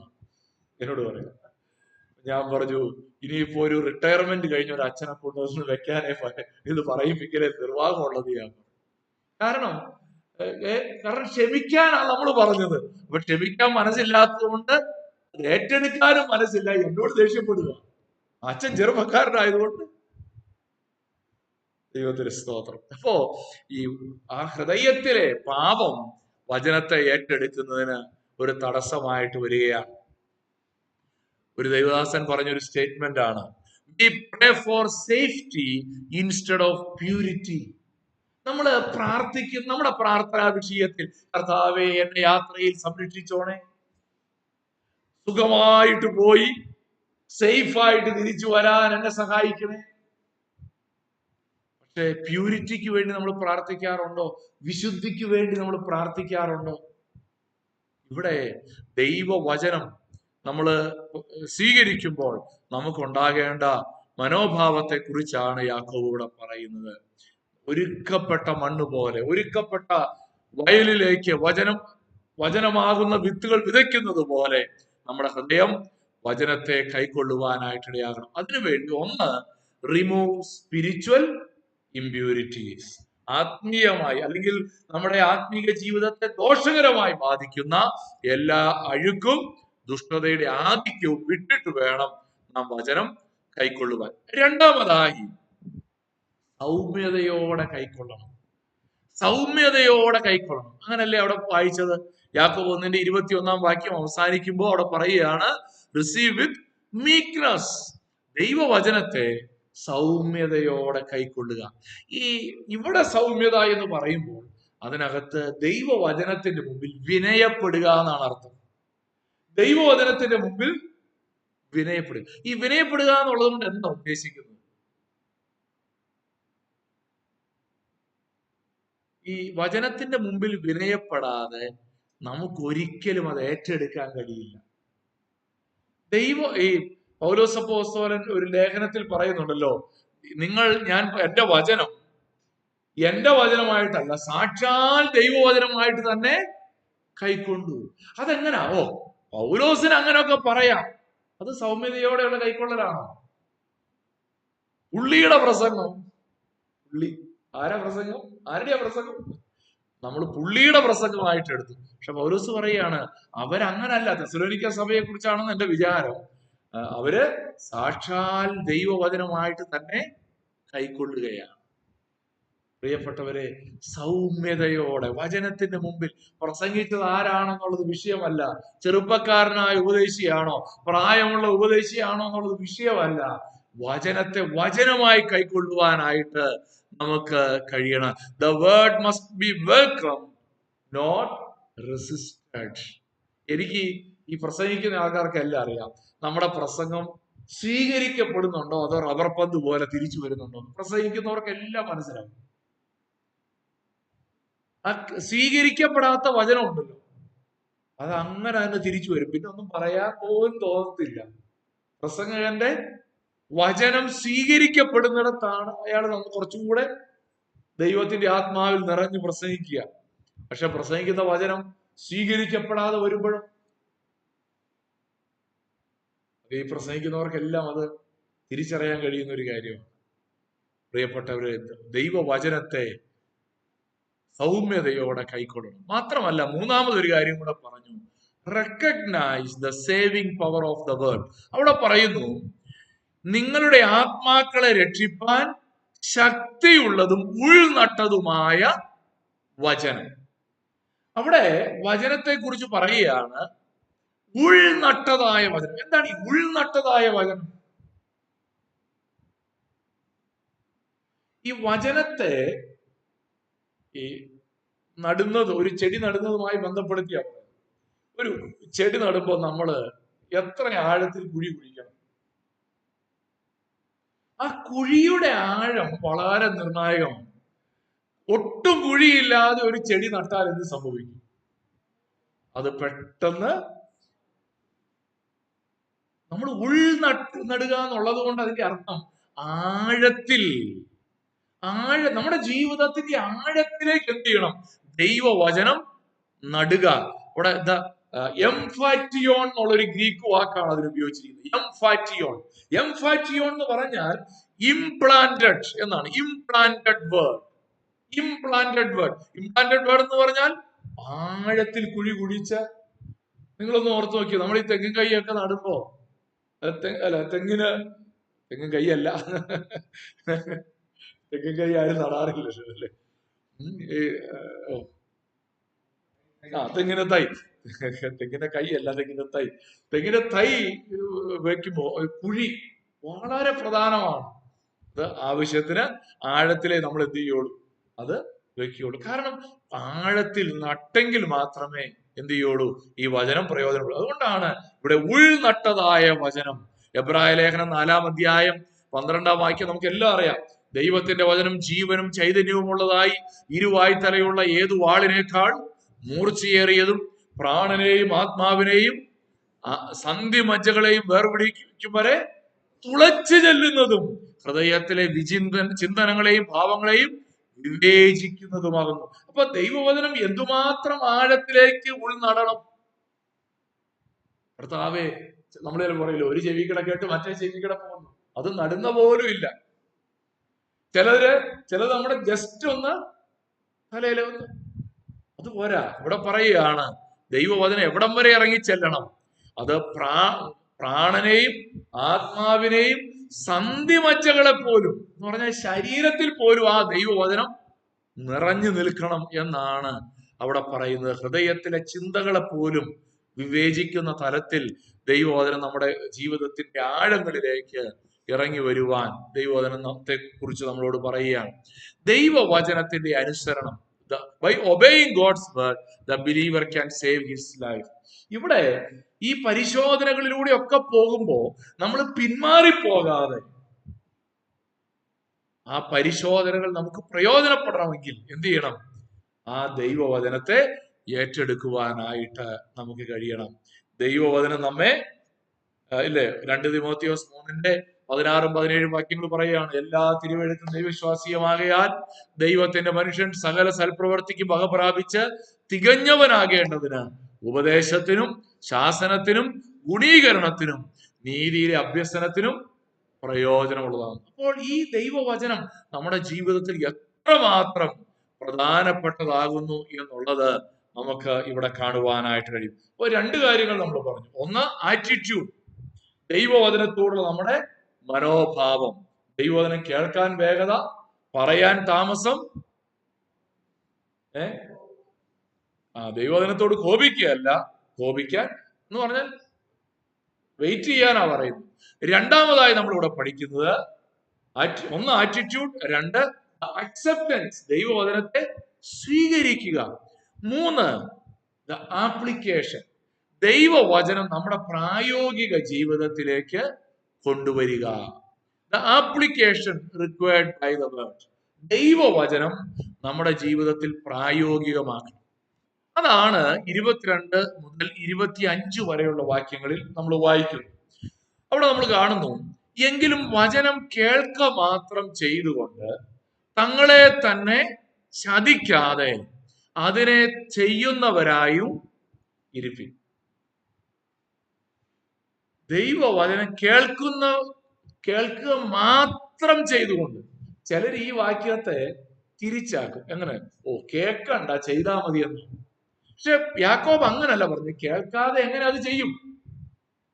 അപ്പൊ കേൾക്കുക മാത്രം ചെയ്യാതെ, കേട്ടാ മാത്രം പോരാ, നമ്മളത് ചെയ്യണം. ഇവിടെ ഒരു വാക്ക് ഉപയോഗിച്ചിട്ടുണ്ട്, ചതിക്കുക, അല്ലെ? തങ്ങളെ തന്നെ ചതിക്കാതെ, ഡേഞ്ചർ ഓഫ് സെൽഫ് ഡിസെപ്ഷൻ. വചനം അനുസരിക്കുന്നില്ലെങ്കിൽ നമ്മളൊരു സ്വയവഞ്ചനയിൽ അകപ്പെടുകയാണ്. ദൈവവചനം കേൾക്കുന്നുണ്ട്, പക്ഷെ അനുസരിക്കുന്നില്ല.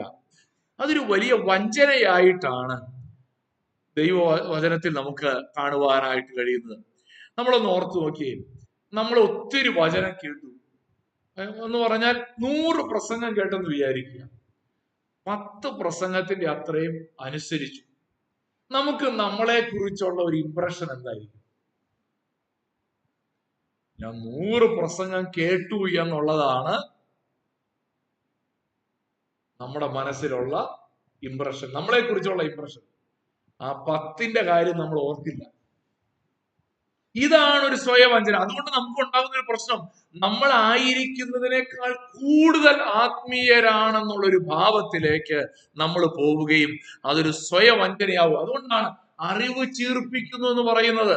ദൈവവചനത്തെ കുറിച്ചുള്ള ആഴമായ അറിവുണ്ട്, പക്ഷെ അത് എന്ത് ചെയ്തു കളഞ്ഞു?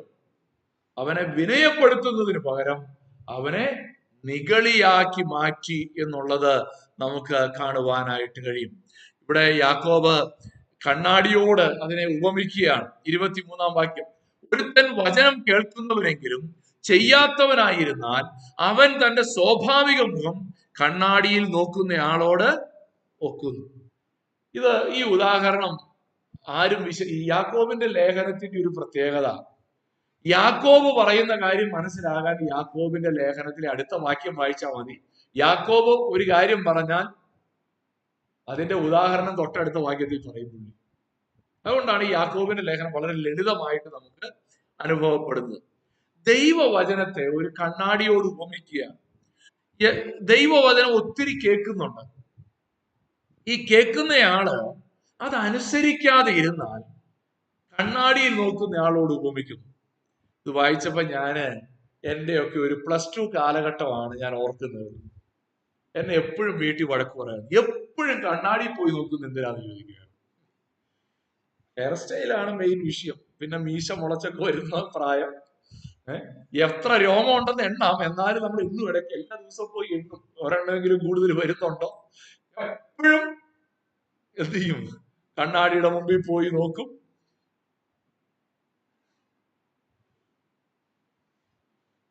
അത് ഒന്ന് നോക്കി 5 മിനിറ്റ് കഴിയുമ്പോ പിന്നെ പോയി നോക്കുക. അതെന്തിനാ?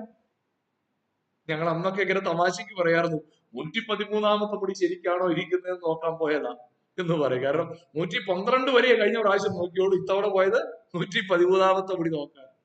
എപ്പോഴും അതെന്താ? ഈ കണ്ണാടിയിൽ നമ്മൾ നോക്കിയാലും പിന്നെയും പോയി നോക്കുന്നതിന്റെ കാരണം പലപ്പോഴും നമുക്ക് ആ തൃപ്തി വരുന്നില്ല. ശരിയായ നിലയിൽ എന്ത് ചെയ്യുന്നില്ല, അത് നമ്മളെ തൃപ്തിപ്പെടുത്തുന്നില്ല. യഥാർത്ഥത്തിൽ കണ്ണാടി നമ്മുടെ യഥാർത്ഥ അവസ്ഥ വെളിപ്പെടുത്തുകയാണ് ചെയ്യുന്നത്. കണ്ണാടി നമ്മുടെ യഥാർത്ഥ അവസ്ഥയെ വെളിപ്പെടുത്തുന്നു. പക്ഷേ പിന്നെയും പോയി നോക്കുന്നതിന്റെ കാരണം എന്നാ? നമ്മൾ കണ്ണാടി നോക്കിയിട്ട് ഒരിക്കലും നന്നാവാറില്ല. നമ്മള് കരി ഒന്ന് തൂത്ത് കളഞ്ഞേച്ച് വന്നു. പക്ഷെ ഈ കരി തൂത്തേച്ച് വന്നാലും നിങ്ങൾ ശ്രദ്ധിച്ചിട്ടുണ്ടോ, നമ്മൾ പിന്നെ ഇടയ്ക്ക് 2-3 പ്രാവശ്യം ഇങ്ങനെ തൂക്കും. കരി തൂത്തതാ, കണ്ണാടി നോക്കിയതാ, പക്ഷെ പിന്നെ ഈ കണ്ണാടി നോക്കിയാൽ ഇതിനൊരു കുഴപ്പമുണ്ട്. പിന്നെയും പിന്നെയും പിന്നെയും. ഇതിന്റെ അർത്ഥം ആ വ്യക്തി പെട്ടെന്ന് അത് മറന്നു പോവുകയാണ്. കണ്ണാടിയിൽ നോക്കുന്നയാള് അത് പെട്ടെന്ന് മറന്നു പോകും. അതാണ് ഇവിടെ യാക്കോബ് ഓർമ്മപ്പെടുത്താനായിട്ട് ശ്രമിക്കുന്ന ഒരു കാര്യം. 24-25 വാക്യങ്ങളിൽ അവൻ തന്നെത്താൻ കണ്ട് പുറപ്പെട്ടു, താൻ ഇന്ന രൂപമായിരുന്നു എന്ന് ഉടനെ മറന്നു പോകുന്നു. നോക്കി, പക്ഷെ ഉടനെ മറന്നു പോകുന്നു. എന്നിട്ട് പറയുകയാണ് 25-ാം വാക്യത്തിൽ, സ്വാതന്ത്ര്യത്തിന് തികഞ്ഞ ന്യായപ്രമാണം ഉറ്റുനോക്കി അതിൽ നിലനിൽക്കുന്നവനോ കേട്ട് മറക്കുന്നവനല്ല, പ്രവൃത്തി ചെയ്യുന്നവനായി താൻ ചെയ്യുന്നതിൽ ഭാഗ്യവാൻ. ഇവിടെ നമുക്ക് തന്നെ അറിയാമല്ലോ, നമ്മൾ കേൾക്കുന്നത് പലതും മറക്കും. പക്ഷെ ഒരു കാര്യം പ്രാക്ടിക്കലി ചെയ്ത് പഠിച്ചാൽ മറക്കുമോ? Learning by doing. ലേണിംഗ് പെഡഗോഗിയാണ്, ടീച്ചേഴ്സിനൊക്കെ അറിയാവുന്ന ഒരു വാക്കാണ്. എന്തിനാണ് കുട്ടികൾക്ക് കോളേജിൽ ലബോറട്ടറി കൊടുക്കുന്നത്? എന്തിനാണ് അവര് പ്രാക്ടിക്കൽ സെഷൻസ് കൊടുക്കുന്നത്? അതിന്റെ ഒറ്റ ഉദ്ദേശമേ ഉള്ളൂ, ക്ലാസ്സിൽ പഠിച്ചത് അത് ശരിയായി മനസ്സിലാക്കാനും ഹൃദയത്തിൽ ആഴത്തിൽ പതിയാനും എന്ത് ചെയ്യണം, അതൊന്ന് ചെയ്തു നോക്കണം. അതുപോലെ തന്നെയാണ് ദൈവവചനം ഒത്തിരി കേൾക്കുന്നുണ്ട്, പക്ഷെ അത് ജീവിതത്തിൽ പകർത്തുന്നില്ലെങ്കിൽ അത് അവർക്ക് പ്രയോജനപ്പെടുകയില്ല എന്നുള്ളതാണ് യാക്കോബ് ഇവിടെ പഠിപ്പിക്കാനായിട്ട് ശ്രമിക്കുന്നത്. എന്നാൽ ഇവിടെ ഒരു ഭാഗ്യാവസ്ഥയെ കുറിച്ച് പറയുന്നുണ്ട്. 25-ാമത്തെ വാക്യം അവിടെ നാം വായിക്കുന്നു. 25-ാം വാക്യം, സ്വാതന്ത്ര്യത്തിന്റെ തികഞ്ഞ ന്യായപ്രമാണം ഉറ്റുനോക്കി അതിൽ നിലനിൽക്കുന്നവനോ കേട്ടു മറക്കുന്നവനല്ല, പ്രവൃത്തി ചെയ്യുന്നവനായി താൻ ചെയ്യുന്നതിൽ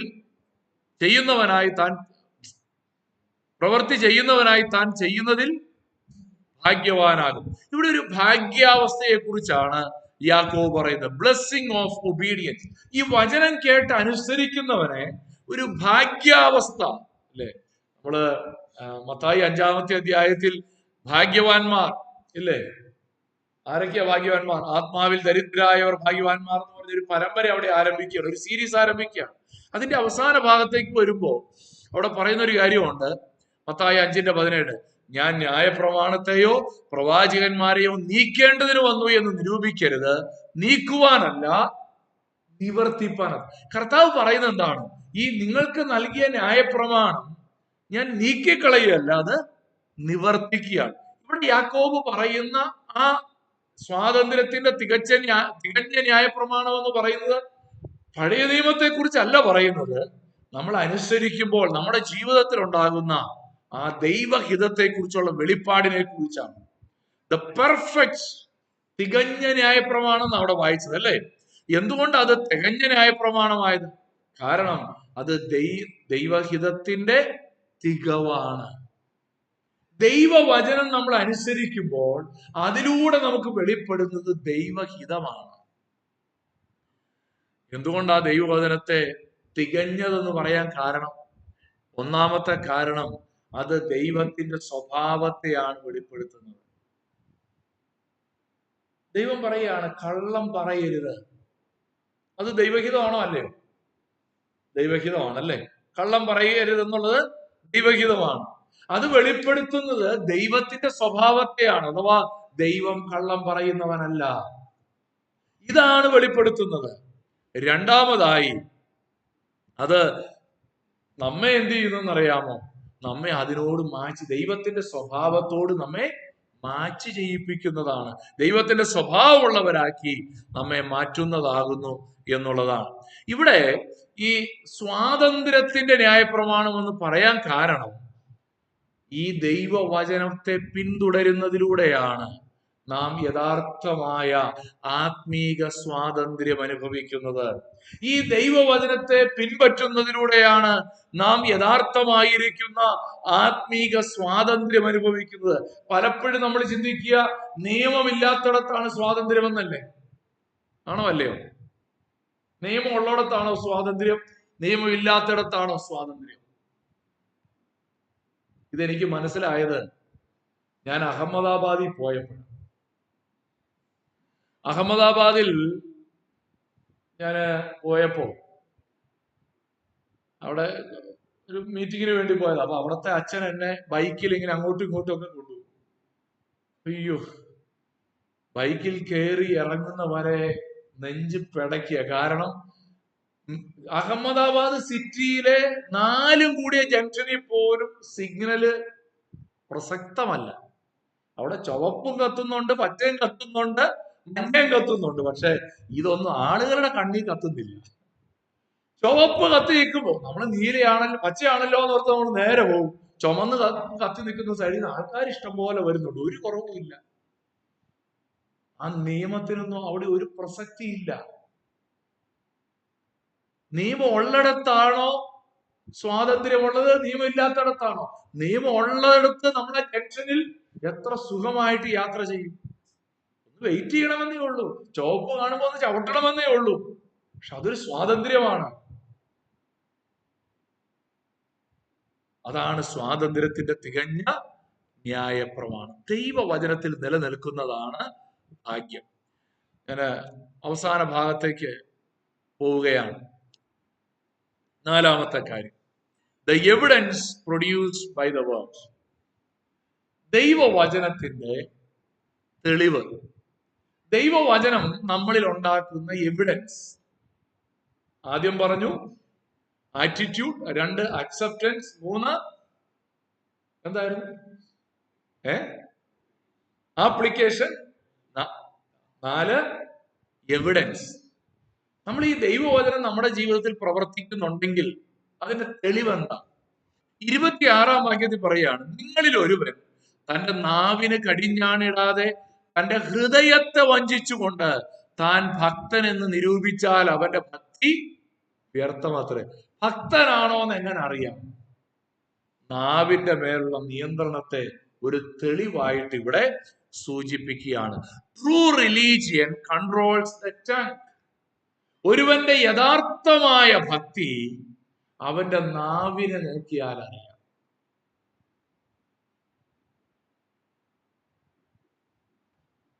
നമ്മുടെ നാവ് ചീത്ത വാക്ക് പറയണമെന്നില്ല കേട്ടോ.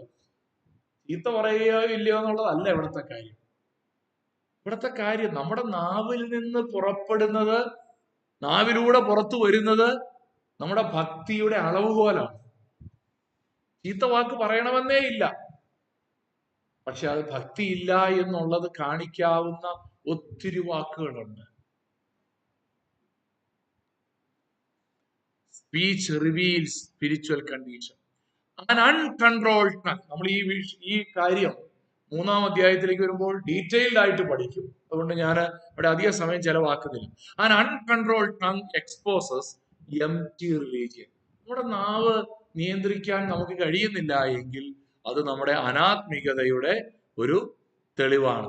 അതുകൊണ്ടാണ് സദൃശവാക്യങ്ങൾ 10-19 വാക്ക് വരികയാൽ നമ്മൾ ആദ്യം വായിച്ച വാക്യമാണ്, ലംഘനം ഇല്ലാതിരിക്കയില്ല, അധരങ്ങളെ അടക്കുന്നവനോ ബുദ്ധിമാൻ. നമ്മൾ ആദ്യം വായിച്ചൊരു വാക്യമാണ്. അപ്പോൾ 1-ാമത്തെ തെളിവ് നാവിന്റെ നിയന്ത്രണമാണ്. 2-ാമതൊരു തെളിവ് യാക്കോബ് ഇവിടെ കൊണ്ടുവരുന്നുണ്ട്. 27-ാം വാക്യത്തിൽ പറയുകയാണ്. എന്താണ് അവിടെ പറയുന്നത്? വിധവമാരെ കുറിച്ചും അല്ലെ. 27 ട്രൂ റിലീജിയൻ ഷോസ് കമ്പാഷൻ. അവിടെ പറയുകയാണ് 27-ാം വാക്യം, പിതാവായ ദൈവത്തിന്റെ മുമ്പാകെ ശുദ്ധവും നിർമ്മലവുമായുള്ള ഭക്തിയോ എന്താണ് ശുദ്ധവും നിർമ്മലവുമായ ഭക്തി? അനാഥരെയും വിധവമാരെയും അവരുടെ സങ്കടത്തിൽ ചെന്ന് കാണുന്നതും ലോകത്താലുള്ള കളങ്കം പറ്റാതെ വണ്ണം തന്നെത്താൻ സൂക്ഷിച്ചു കൊള്ളുന്നതുമാകുന്നു. യഥാർത്ഥമായിരിക്കുന്ന ഭക്തിയിൽ ഒരു പ്രധാനപ്പെട്ട കാര്യം, നമുക്ക് മറ്റുള്ളവരോട് മനസ്സലിവ് കാണിക്കാൻ പറ്റുന്നുണ്ട്. നമ്മൾ ഈ ഗലാത്യ ലേഖനം 2-ാം അധ്യായം പഠിച്ചപ്പോ, നിങ്ങൾ മിക്കവരും തന്നെ ഗലാത്യ ലേഖന പഠനത്തിൽ ഉണ്ടായിരുന്നു. 2-ാം അധ്യായത്തിൽ പൗലോസ് പറയുന്ന ഒരു കാര്യമുണ്ട്. ഞാൻ പ്രസംഗിക്കുന്ന വചനം അത് സത്യവചനം തന്നെയാണോ എന്ന് അറിയാൻ വേണ്ടി ഞാൻ യെരുശലേമിൽ ചെന്ന് പത്രോസിനോട് യാക്കോബിനോട് യോഹന്നാനോടും ഒക്കെ പങ്കുവെച്ചപ്പോ അവര് എന്റെ പ്രസംഗത്തോട് ഒന്നും കൂട്ടിച്ചേർത്തില്ല. എന്ന് പറഞ്ഞാൽ, ശരിയാണ് പൗലോസെ, നിനക്ക് ദൈവം വെളിപ്പെടുത്തി തന്നത് സത്യസുവിശേഷമാണ്, അതിനോടൊന്നും കൂട്ടുകയോ കുറയ്ക്കുകയോ ഒന്നും വേണ്ട. എന്നിട്ട് അവസാനം അവർ ഒരേ ഒരു കാര്യം മാത്രം പറഞ്ഞു. ഏതായിരുന്നു ആ ഒരേ ഒരു കാര്യം? ഗലാത്യർ 2:10 പറയുകയാണ്, എളിയവരെ ഓർത്തു കൊള്ളണമെന്ന് മാത്രം പറഞ്ഞു. എന്ന് പറഞ്ഞാൽ, സുവിശേഷത്തെ കമ്പാഷനിൽ നിന്ന്, മനസ്സലിവിൽ നിന്ന്, കരുണയിൽ നിന്ന് മാറ്റി നിർത്തുവാനായിട്ട് സാധ്യമല്ല. അതുകൊണ്ടാണ് സുവിശേഷം പ്രസംഗിക്കപ്പെടുന്ന സ്ഥലങ്ങളിലൊക്കെ അനാഥർക്ക് വേണ്ടി ഓർഫനേജുകൾ ഉണ്ടായത്. സുവിശേഷ പ്രസംഗത്തിന് വേണ്ടിയാണ് പോയത്. ആളുകൾ പറയുമല്ലോ, ഇവര് കൺവേർഷൻ നടത്താൻ വേണ്ടിയാണ് ഓർഫനേജ് കൊണ്ടുവന്നത്. അതിനോട് ഞാൻ യോജിക്കുന്നില്ല. പക്ഷെ ഒരു കാര്യമുണ്ട്, സുവിശേഷം പ്രസംഗിക്കാൻ പോയാൽ എവിടെയാണോ സത്യസുവിശേഷം പ്രസംഗിക്കുന്നത് അവിടെയെല്ലാം മനസ്സലിവിന്റെ ശുശ്രൂഷയുണ്ട്. അതുകൊണ്ടാണ് ഇവിടെ പറയുന്നത്, പ്രിയപ്പെട്ടവരെ, യഥാർത്ഥമായ ഭക്തി നമ്മുടെ ഉള്ളിൽ കമ്പാഷൻ ഉണ്ടാകും. ദൈവത്തിന് സ്തോത്രം. കാരണം ദൈവം കമ്പാഷനേറ്റ് ആണ്. ദൈവം കമ്പാഷനേറ്റ് ആണെങ്കിൽ ആ ദൈവവചനം നമ്മൾ ക്രിയ ചെയ്താൽ നമ്മളും എന്തായി മാറും? കമ്പാഷനേറ്റ് ആയിട്ട്. അതുകൊണ്ട് ഇത് നമ്മുടെ പ്രായോഗിക ജീവിതത്തിൽ, നമ്മുടെ ഈ സമൂഹത്തിലെ ആരാ കൂടുതൽ മനസ്സലിവ് കാണിക്കുന്നത്? വിശ്വാസികളാണോ അവിശ്വാസികളാണോ? ധർമ്മസങ്കടത്തിലാക്കുന്ന ഒരു ചോദ്യമാണല്ലേ. എനിക്ക് നല്ല ബോധ്യമുണ്ട് വിശ്വാസികൾ. നമ്മൾ ചിലപ്പോ പറയും, കാരണം ഈ അവിശ്വാസികള് ഈ ആരേലും ഒരു സങ്കടം കാണുമ്പോ സഹായിക്കും എന്നൊക്കെ പറയും. പക്ഷേ അത് മനസ്സലിവല്ല, അത് പേടിയാണ്. ഞാൻ സഹായിച്ചില്ലെങ്കിൽ എന്നുള്ള പേടി കൊണ്ടാണ്. അതിനെ നമ്മൾ പലപ്പോഴും ഭക്തിയായിട്ട് തെറ്റിദ്ധരിക്കും. പക്ഷെ യഥാർത്ഥ ദൈവ പൈതലിന് മാത്രമേ ശരിയായൊരു മനസ്സലിവ് കാണിക്കുവാനായിട്ട് കഴിയൂ. മൂന്നാമത് നമ്മൾ അവിടെ കണ്ടൊരു കാര്യമുണ്ട്, യഥാർത്ഥ വിശുദ്ധിയിലേക്ക് നമ്മെ നയിക്കും. True religion pursues holiness. പ്രിയപ്പെട്ട ദൈവമക്കളെ, നമ്മുടെ ജീവിതത്തെ ശാന്തമായി നമുക്കൊന്ന് പരിശോധിക്കാം. നമ്മുടെ വിശുദ്ധ ജീവിതത്തിലേക്ക് നമ്മളെ കൈപിടിച്ച് നടത്തുന്നതാണ് ദൈവവചനം. നമ്മൾ നേരത്തെ പറഞ്ഞു, ഉൾനട്ടതായ ദൈവവചനം. ആ വചനം നമ്മുടെ ജീവിതത്തിൽ എങ്ങനെയാണ് ക്രിയ ചെയ്യുന്നത്? ഈ 3 എവിഡൻസ് നമുക്ക് കാണിക്കാനുണ്ടോ? വചനം കൈക്കൊള്ളുന്ന ഒരുവന്റെ ജീവിതത്തിലെ 3 തെളിവുകളാണ്: നാവിന്റെ മേലുള്ള നിയന്ത്രണം അഥവാ ഇന്ദ്രിയ ജയം, 2 ആവശ്യങ്ങളിൽ ഇരിക്കുന്നവരോടുള്ള മനസ്സലിവ്, 3 വിശുദ്ധിയെ പിന്തുടരുന്നവരാവുക, വിശുദ്ധിയെ പിൻപറ്റുന്നവരാവുക. ഇല്ല എങ്കിൽ നമ്മുടെ ആത്മീക ജീവിതം പരാജയപ്പെടുന്ന ഒരു ജീവിതം. ഞാൻ കൺക്ലൂഡ് ചെയ്യാനായിട്ട് ആഗ്രഹിക്കുക. നമ്മൾ മത്തായിയുടെ സുവിശേഷം 13-ാം അധ്യായത്തിൽ ഒരു ഉപമ, വിതക്കാരൻ വിതയ്ക്കാൻ പുറപ്പെട്ടു. ചിലത് വഴിയരികെ വീണു, ചിലത് പാറസ്ഥലത്ത് വീണു, ചിലത് മുള്ളിന്റെ ഇടയിൽ വീണു. കുറച്ച് വിത്ത് നല്ല നിലത്തും. അത് 4 തരത്തിലുള്ള ഹൃദയങ്ങളെയാണ് കാണിക്കുന്നത്. പുതിയ കാര്യമല്ല, ഞാൻ കൺക്ലൂഷന് വേണ്ടി ഒന്ന് പറയുന്നതേ. ഒന്നാമത്തെ ഹൃദയം ഇല്ലേ, വഴിയിലാ വീണത്. ഉറച്ചു കിടക്കുന്ന മണ്ണ. ആളുകൾ നടന്ന് നടന്ന് നടന്ന് ഉറച്ചുപോയി. അവിടെ വിത്ത് വീണാൽ പ്രത്യേകിച്ച് പ്രയോജനമൊന്നുമില്ല. വചനം അബ്സോർബ് ചെയ്യുന്നില്ല, മനസ്സിലാക്കുന്നില്ല, സ്വീകരിക്കപ്പെടുന്നില്ല. അതുകൊണ്ട് തന്നെ ഒരു ഫലവും. രണ്ടാമത്തെ ഹൃദയം പാറ സ്ഥലത്ത് വിതയ്ക്കപ്പെട്ടതാണ്. പക്ഷെ അവിടുത്തെ ഒരു പ്രശ്നം, അത് സന്തോഷത്തോടെ കൈക്കൊണ്ടെന്ന് അവിടെ വായിക്കുന്നത് അല്ലേ. വചനം കേട്ടിട്ട് ഉടനെ സന്തോഷത്തോടെ കൈക്കൊണ്ടു. വളരെ വൈകാരികമാണ്. ചെറുതായിട്ടൊന്ന് മുള പൊട്ടി, പക്ഷേ ഒരു പ്രയോജനമില്ല. വേരില്ലായകയാൽ അവൻ ക്ഷണികനത്രേ.